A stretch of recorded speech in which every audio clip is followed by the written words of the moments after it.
This is Texans TV. Texans 360 is presented by Tide, America's #1 laundry detergent. We've arrived in Indianapolis for the 2020 NFL Combine, and we hit the streets to see if the Hoosiers knew their stuff. Texans 360 starts now.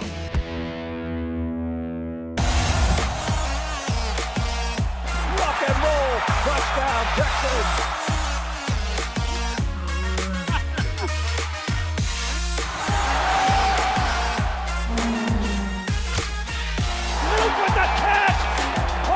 Goodness.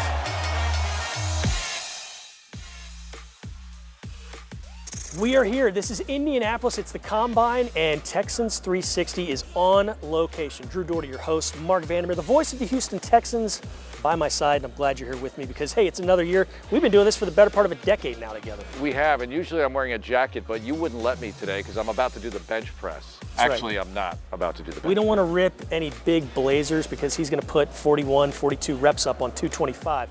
But that's neither here nor there. Right. There was a little bit of news made earlier in the week by head coach and GM Bill O'Brien. Talked a little bit about the coordinators. New one in Anthony Weaver on the defensive side. And offensive coordinator Tim Kelly, going to be the quarterback's coach this year. Yeah. Carl Smith stays on as an offensive consultant. And Kelly's going to call the plays. A lot of developments and a lot of good news, I think, for the Texans there. Well, Kelly's been with O'Brien since Penn State as a graduate assistant there, so he's seen him mature, grow up, mature as a coach. I mean, he's always been a mature guy, I assume, Drew, but you're looking at a coach who's really developed in this system, and O'Brien trusts him to call plays, clearly. Otherwise, he wouldn't have said what he said. And I think Kelly has added a lot to this offense with Deshaun Watson, working with the pieces that they've added over time. Remember, they added the 2 running backs to the mix right before the start of the season. So the collaborative effort of Kelly, O'Brien, Watson, everybody involved with the offense has really resulted in some good things. When you add pieces like Tunsil in the backs late and get the kind of production they did, it means they're doing something right here. Top 10 rushing attack, and I know they want to build on that. I know, and I don't know that enough has been made of his role, Kelly's role in all of that. You bring up the collaborative effort, but that's a big, big deal to make it work, to make it function the way it did at such a late juncture. And then on the other side, we talk about Weaver. He's got the respect of his players. He's been in the league, and he's been in different systems, both as a player and as a coach. Well, I know you've talked to him many times in interview settings and other settings, and Weaver gets this vibe across that he's going to be head coach someday. Yep. And I know that this is the last thing Bill O'Brien wants to hear right now because, hey, I want him to be a really good coordinator first, but he just has that presence about him. And all the knowledge and the fact that he played at a high level on the defensive line, different system, so he brings all of that to the table. And I think that O'Brien would never give him this kind of shot if he didn't think that he was ready for it and going to do a stellar job coordinating a defense. And Romeo Crennel stays on as an associate head coach, so it's always nice to have that bank of knowledge in the building with a guy like Weaver on staff. All right, you love vlogs. Yes. You love vlogs as well. We're taking you all over the Combine. Let's check it out.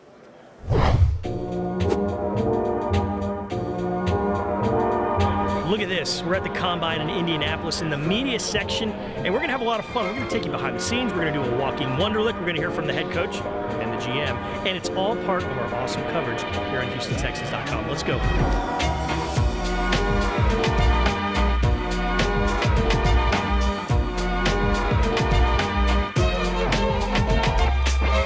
Where all the players, the coaches, and the GMs do their press conferences. You can see from all the cameras that are set up here.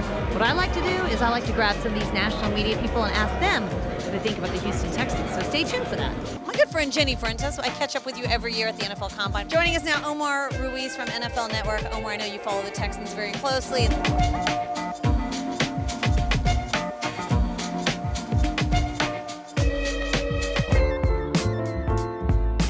Hey guys, this is Radio Row, where Texans Radio will be all week, 6 o'clock on Sports Radio 610. Check it out, all the team media setups.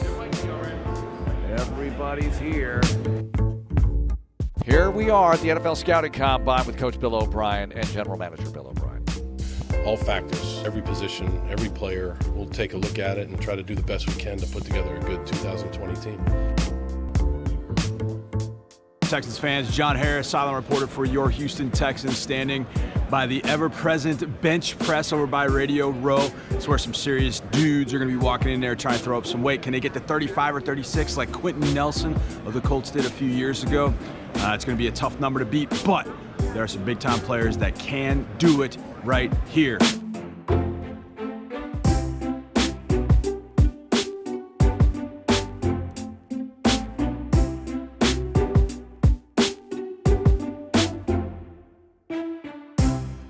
Boy, Mark, is your head spinning after that vlog? Very quick cuts, kind of like 80s MTV. Really good. Yeah, I love the 80s and MTV. You know, another thing I love is hearing what the national media thinks about the Texans. Well, they have a lot to say, Drew, because everybody watches it from the outside, and sometimes you need that national perspective. Sometimes we're a little too close to the product. I know what you think. I know what John Harris thinks. I know what I think because we talk about it every day in the offices, on the air. But DP Sidhu finds out what the folks in the national media have to say about the Houston Texans. All right, joining us now, Bucky Brooks of NFL Network. Bucky, let's talk about the AFC South. Obviously, 2 teams made it to the playoffs last year. Any predictions for 2020? Well, I think it always comes down to who's leading the team at the quarterback position. And I think with Deshaun Watson, we saw the way he willed the team through that playoff run, making plays out of nothing. And I think when you have a quarterback like Deshaun Watson, it's hard for the Texans not to be the favorite in the AFC South. So I think the great thing about the division, you have great quarterback play. And quarterback play kind of determines what is going to happen. So when you think about Deshaun Watson, you think about Ryan Tannehill, I'm sure he'll be back there. And then Indianapolis have to make a decision, but ultimately the success is driven by the quarterback. And so if you're the Houston Texans, you feel good about where you are. Certainly you have to do a couple things to tweak the team, but the division is going to go as the quarterback play goes. Texans haven't won that divisional round yet, so what do they need to do to reach that next level? I think maybe find that consistent edge on defense. And I think, obviously J.J. Watt's injury didn't help, and of course getting him back for the playoffs was a big boost. It looks like the offense is in really good shape and close to where they need it to be now. Maybe they could use another back, but other than that, they've got the receivers. The offensive line, I think, should be a lot better. And I think they believe internally with Laramie Tunsil and Titus Howard and Max Sharping, they've really sort of fixed that area. So to me, it's finding difference makers on defense. All right, let's talk about Deshaun Watson because he's made a lot of eye-popping plays on the field. Is there any one particular play that stands out to you that you've seen of his? Man, it's so funny because having known Deshaun since he goes all the way back, like high school and watched him in college, I think the thing that stands out to me about him is just how good he is with the ball in his hand when the game is on the line. I think the thing that you love about him is his resiliency, his ability to kind of step up and make plays. So I can't point out a single play, but what I would say is a series of these improvisational plays where he finds a way to advance the ball and get a first down or make touchdowns or deliver these explosive plays. He has every opportunity to be, maybe even the best at one point in time. I think his playmaking ability, his leadership, his toughness. All right, what about J.J. Watt? We saw his return in the playoffs coming off the pec injury.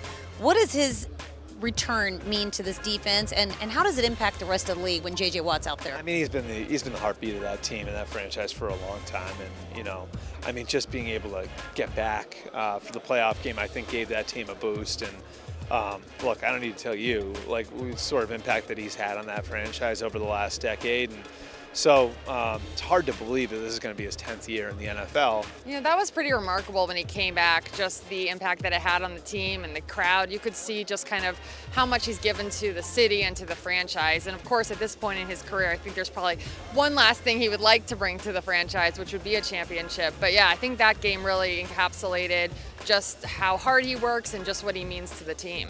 All right, good stuff, Jenny. It's always a pleasure. Love reading your stuff. Thanks for having me. In just a moment, we're going one-on-one with the head coach and GM, Bill O'Brien. Don't go anywhere. These were actual scouts who wrote this about you. Read your profile, JJ Watt. Won't consistently get the edge on tackles with his get-off or quickness. Torn deck, doesn't matter. My team needs a play, and I'm going to make it. Lacks some lateral mobility, both rushing the passer and playing in space. Watt has him down for a sack. JJ doesn't. He needs to gain some more weight to fill out and to continue to learn how to use his hands effectively. He does it again. his third touchdown reception of the season. He won't ever be a stud pass rusher.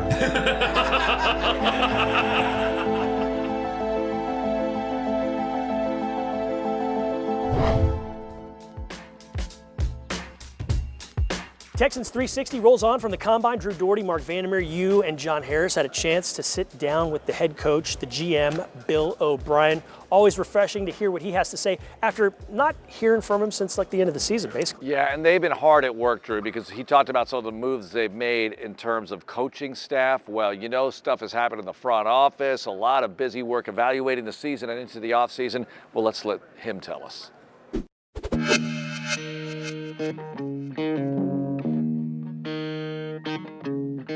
Here we are at the NFL Scouting Combine with Coach Bill O'Brien and General Manager Bill O'Brien. Coach, what's the first thing that you want to do? The season's over, and you know, and I heard you talk about this, you want to evaluate what you have on your team, which is obviously most important. What do we have? Yep. What do we need? How do we move forward? But then when you jump into this draft process, what's the first thing that you typically do to start into the draft process? Basically a combination of free agency. We look at, you know, after we've got our needs and what we think we need to do, we know what's in the draft and we know what's in free agency. Now you're kind of comparing those lists. If there's more of this in the draft, then maybe that's something you would do in free agency and vice versa. And so we are kind of beyond that phase right now. We kind of know where we're at with relative to that. And now we've watched game tape on a lot of these guys. And now we can watch them work out on the field. We can interview them at night. There's informal interviews going on in the stadium as we speak, and trying to, you know, formulate this picture of a player that hopefully someday could potentially help your football team win.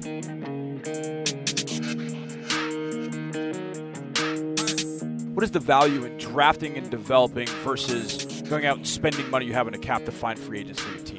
In the draft, you really get to know these guys. You know, you're meeting with them face to face. You're going to their school. You're watching them on the field. You're bringing them to Houston. You're seeing them in different environments. So by the time you get to the point where you're drafting Deshaun Watson, you know Deshaun Watson. You know, and you feel really good about what you're drafting. In free agency, you don't always know the person. He's coming from a place that maybe does things a little bit differently than you do, or, you know, you just never really spent that much time with him in the draft process. And I do love that part of the process where you get to know Titus Howard. Yeah. You've got Titus Howard in the room, and you get to really know him. We had him just come out and talk to us about, you know, how are you going to reach this 3 technique? What's your footwork like? And so Timmy Kelly was the 3 technique. And so he thought that we meant like block Tim Kelly. And there's not that much space. So like there's maybe, let's just call it 10 feet from where Tim was the 3 technique and where there was like a bay windows. It was a, you know, one of those Marriott, you know, like apartment type, you know, what do they call those things? Crown Royal places, right? Yeah. And so, like, I actually was looking for a whistle because we randomly had a whistle. So I picked up the whistle and I blew it because Titus Howard was about to put Timmy Kelly through the bay window. Got to make this team. I have never seen anything like it. I'm like, whoa, stop. Blow the whistle. I mean, but that was the meeting where we knew we had a guy that was going to be a great Texan. Coach, thanks a lot for the time. Good luck Thanks, here. guys. When Texans 360 comes back, we're going one-on-one with John Harris to find out a little bit more about some of these prospects. I would say Watson just came in and, as advertised, let it rip. Different level throws, makes it look easy. Footwork looked good. Leaping towards the goal line. It's just impressive on every level.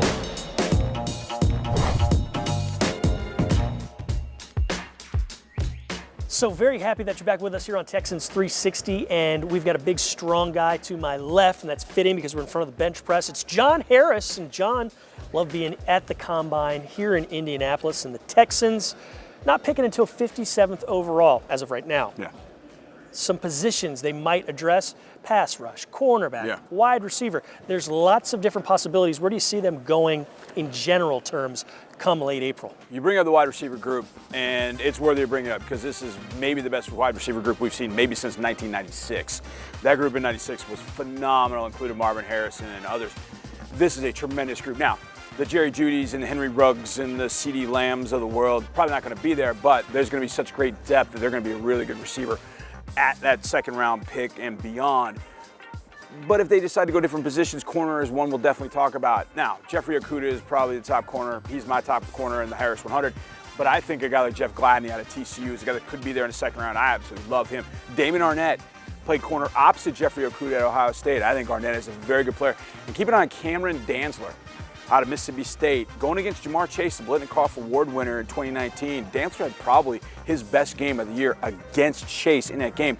Those are a few names you could probably look at 57. Now, I can hear the people right now, even though this is taped, I can hear the people screaming, what about the pass rush? What about, I heard you, okay? Just calm down. Yeah. What about the pass rush? What can the Texans maybe expect in the draft around 57, maybe into the third round even? Well, the interesting thing about the pass rush is we've seen better groups of pass rushers in the past. Now, you may have the best pass rusher we've seen in a long time at Chase Young. He's going to be gone by pick 2. Yeah. Beyond pick, he might go number 1, but I think the Bengals will go Joe Burrow. Chase Young goes number 2 to the Redskins. That feels like a fait accompli. So, what's there in the second round? Darrell Taylor, University of Tennessee, was banged up at the end of the year, didn't play at the Senior Bowl. I really like bits and pieces of his 2019 film. I really liked his 2018 film. So Darrell Taylor is a guy from Tennessee that I've been talking about for a while. Then you got a couple of guys in Zach Bond from Wisconsin and Josh Uche, who essentially play the same position, kind of a hybrid off-the-ball guy, but can rush on third down from the edge. Saw both of them at the Senior Bowl. They're very similar to Jacob Martin, though, and that could be troubling because, well, you already have a guy like that. So you want to double up on that or look for somebody different? That's why Taylor might be attractive in that second round. You know, earlier in the week, we also heard from head coach and GM Bill O'Brien. He made a little bit of news by talking about the coordinators, and I wanted to get your thoughts on that because we heard from Mark Vandermeer. But yeah. I think it's a great thing that Bill O'Brien handing over play calling duties to Tim Kelly and also the quarterback's coach role as well. And you keep Carl Smith in the fold as an offensive consultant. Yeah, I love the fact that Tim Kelly and Anthony Weaver are going to have opportunities to be coordinators for the first time. Well, Tim's been the coordinator, but now he gets to call plays for the first time. Role. I love the fact that these two guys step up in that role. I think you're going to see them be young, aggressive. They're going to throw in a few wrinkles. I love the additions of those two guys as the play callers for offense and defense, respectively. And I love that in this interview you brought up the class of 1996 because that's my high school year. And you said fait accompli. That's why you're one of the best. John Harris, we appreciate the time. Thank you, Drew. And we'll talk to you again very, very soon. Coming up next, we're taking it to the streets. We're doing the walking Wonderlic with the citizens of Indianapolis. Don't you move a muscle. Texans 360 returns in a moment. Texans 360 is presented by Tide, America's #1 laundry detergent.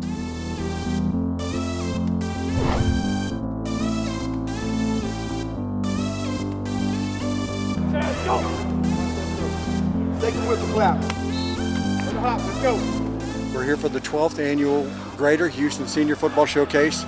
This is for D3 and NAIA kids that didn't get to sign on signing day, and it gives them an opportunity to go to a smaller college, get a great education, but still get to play football.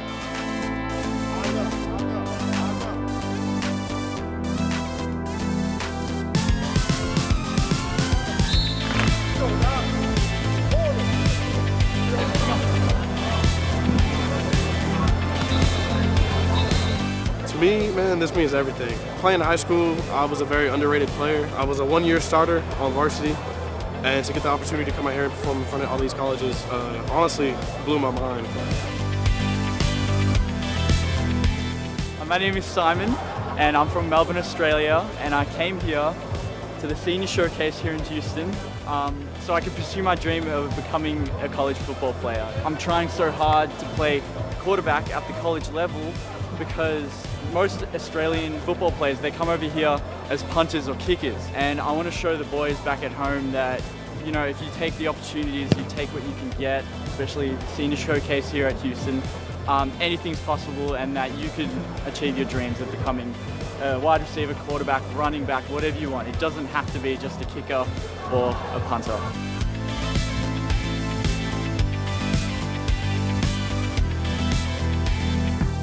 The high school kids back in Houston showing off their skills at the Senior Showcase. And you know, over this last decade, millions upon millions of dollars in scholarship money been earned by those kiddos. Yeah, without this event, some of those kids wouldn't get a chance to get these scholarships. Some of them wouldn't go to college at all, so this is awesome. And you know, speaking of college, a lot of these folks that we just spoke with on the streets and here in the hall, they've obviously been to college and they're very, very smart. This is the walking Wonderlic.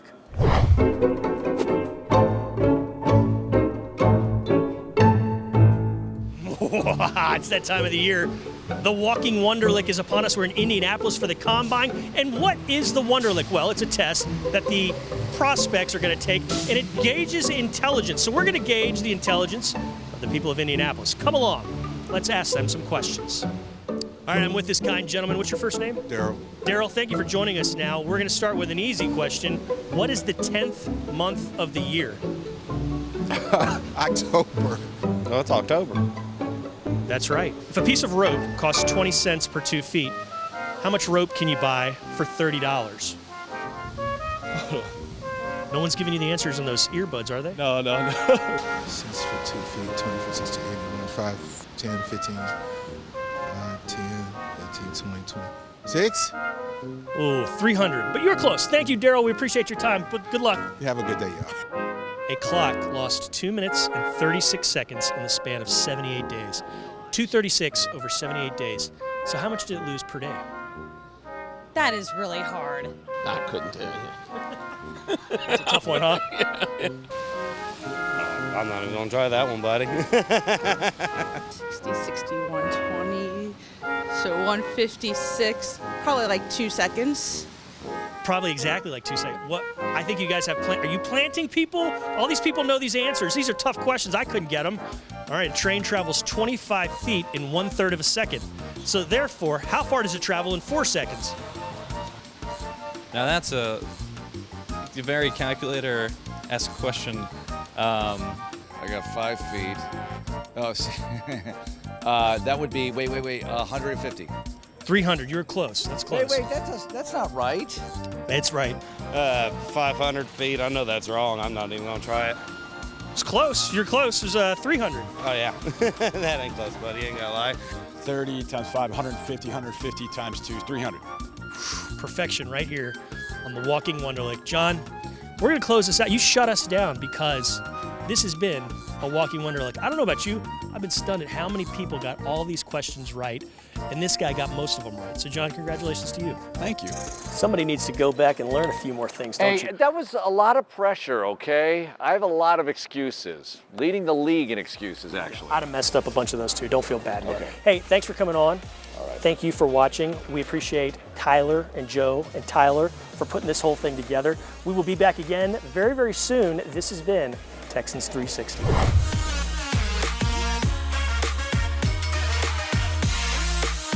Thanks for watching. Subscribe to our channel and ring the bell to know when we post new content.